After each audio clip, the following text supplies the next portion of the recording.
L'héritage de Greater Adria dans notre compréhension planétaire. L'étude de ce continent englouti transforme fondamentalement notre vision des forces géologiques qui sculptent notre planète. Elle permet d'approfondir notre compréhension de phénomènes complexes comme l'orogénèse, c'est-à-dire la formation des montagnes, la dynamique des plaques tectoniques et la disparition de vastes portions de lithosphère dans le manteau terrestre. Les chercheurs ont suivi les traces métamorphosées de Greater Adria ou Grand Adria jusqu'à 1500 km sous la surface terrestre grâce à des ondes sismiques, véritables outils d'exploration des profondeurs inaccessibles.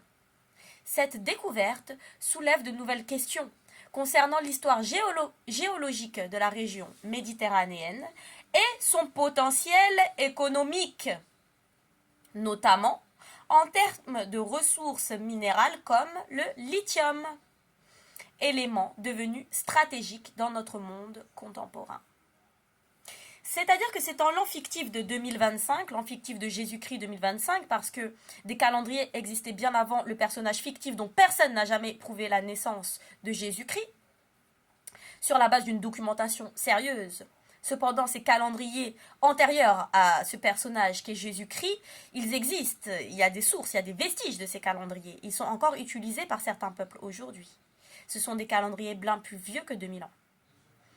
Eh bien, c'est en l'an fictif de 2025 que le blanc se demande quel est le véritable potentiel économique de son sol.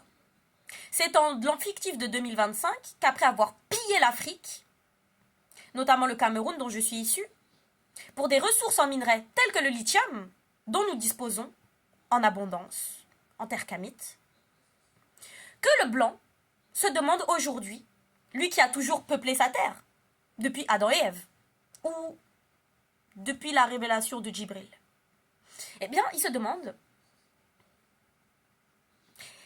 est-ce qu'il n'y aurait pas des choses dans son sol à lui?